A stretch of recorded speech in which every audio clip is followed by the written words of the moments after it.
Como será que uma máquina realmente aprende? Parece até mágica às vezes, né? Mas hoje a gente vai dar uma espiada nesse processo.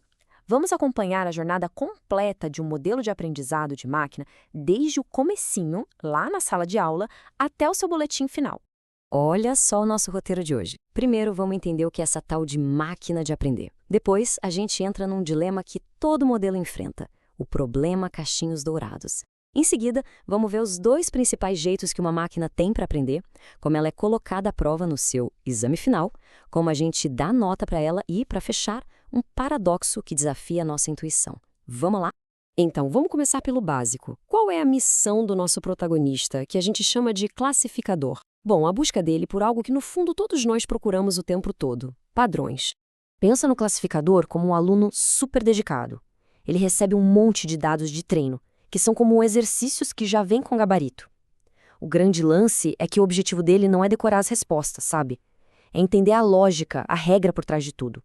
Essa regra verdadeira, a resposta perfeita que a gente não conhece, é o que chamamos de f de x.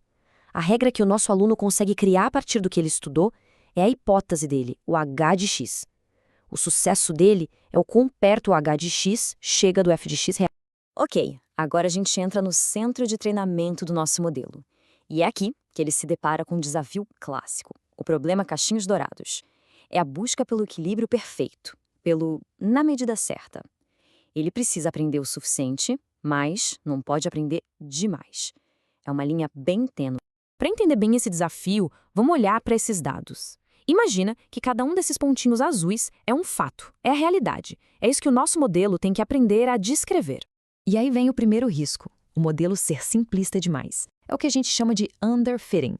Olha essa linha reta. Ela ignora totalmente a curva dos pontos, né? É como se o aluno só tivesse lido o título do capítulo. Ele não entendeu a complexidade do assunto. Do outro lado, tem o perigo oposto, o overfitting. Esse aqui é o aluno que não só leu o livro, ele decorou cada palavra, cada vírgula. Olha essa linha toda torta, ela passa por cada um dos pontos. Parece perfeita, mas só para esses dados. Ela não aprendeu a regra, ela memorizou os exemplos. Se aparecer um dado novo, ela não vai ter a menor ideia do que fazer. E aí, finalmente, a gente chega no ponto ideal, o na medida certa.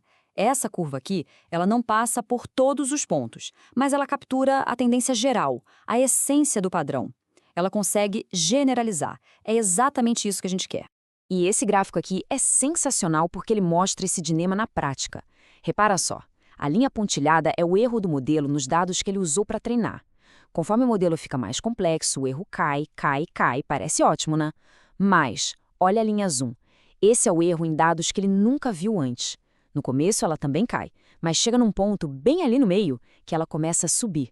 Esse é o momento exato do overfitting. É quando o modelo começa a decorar em vez de aprender.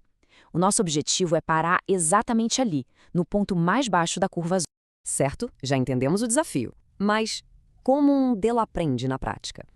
Basicamente, existem dois grandes caminhos que ele pode seguir. De um lado, a gente tem o aprendizado supervisionado. Aqui, o modelo tem um professor. Ele recebe os dados já com a etiqueta, com a resposta certa. É como estudar com o gabarito do lado para ir conferindo. Do outro lado, tem o aprendizado não supervisionado. Aqui o modelo é um explorador. Ele está por conta própria. Ele recebe um monte de dados, sem etiqueta nenhuma, e a missão dele é: se vira, encontra grupos, encontra padrões, organiza essa bagunça sozinho. Muito bem. O modelo treinou, encontrou o equilíbrio, e agora? Agora é a hora da verdade. O exame final. É aqui que a gente separa os modelos que aprenderam de verdade daqueles que só estavam, digamos, enrolando. E para essa prova final, vamos usar um exemplo do mundo real, um caso bem sério. Imagina um modelo treinado para analisar 1000 amostras de tecido e dizer se são tumores ou não. Das 1000 amostras, a gente sabe que 100 são tumores de verdade e 900 não são. A tarefa dele é acertar o máximo possível. E como é a folha de respostas desse teste? É isso aqui, a matriz de confusão. O nome pode assustar, mas a ideia dela é o contrário, é trazer clareza. Ela é um mapa que mostra exatamente onde o modelo acertou e onde ele errou. Tudo se resume a 4 cenários. 2 em que o modelo acertou, ele disse que era tumor e era mesmo um verdadeiro positivo. E ele disse que não era tumor e não era um verdadeiro negativo. E os 2 cenários de erro. Ele disse que era tumor, mas não era um falso positivo, um alarme falso. E o pior de todos, ele disse que não era tumor, mas, na verdade, era um falso negativo. Esse é o erro mais perigoso. Prova feita, matriz na mão, agora é hora de dar a nota. Vamos pegar a caneta vermelha e ver como o nosso modelo se saiu no boletim. E a primeira nota que salta aos olhos é essa. Acurácia de 97%. Uau! 97% parece uma nota fantástica. De 1.000 tentativas, acertou 970. Mas a pergunta é: será que é bom o suficiente? Quando vidas estão em jogo, será que só essa nota conta a história inteira? E é aí que mora o perigo, no paradoxo da acurácia. Pensa só, imagina um modelo preguiçoso, que não aprendeu nada e só chuta a resposta mais comum. No nosso caso, é sem tumor. Como 900 amostras são assim, se ele chutar sem tumor para todo mundo, ele vai ter uma acurácia de 90%. Uma nota altíssima, sendo totalmente inútil e perigoso, porque ele jamais encontraria um único doente. É por isso que a gente precisa de notas mais inteligentes. Entram em cena a precisão e a revocação. A precisão pergunta: das vezes que você soou o alarme de tumor, quantas vezes estava certo? Já a revocação pergunta: de todos os tumores que realmente existiam, quantos você conseguiu encontrar? No nosso caso, a precisão é alta, 88,8%, mas a revocação é de só 80%. Isso significa que ele deixou passar 20% dos casos reais. 20% dos doentes foram liberados como se estivessem saudáveis. E isso é gravíssimo. E para fechar, vamos falar de um dos desafios mais contraintuitivos de todo o aprendizado de máquina. É a chamada maldição da dimensionalidade. A gente pensa que quanto mais informação, melhor, né? Mas nem sempre. Imagina procurar uma agulha numa linha. Fácil. Agora num palheiro. Mais difícil. Agora em 1.000 palheiros empilhados.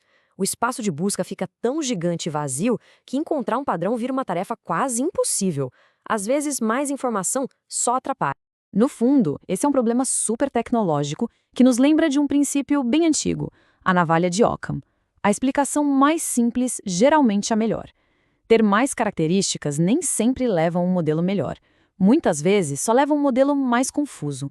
E tudo isso nos leva a uma reflexão final, né?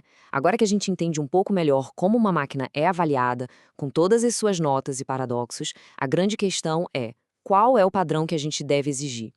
Conforme esses sistemas tomam decisões cada vez mais importantes, que afetam vidas, qual nível de imperfeição é aceitável?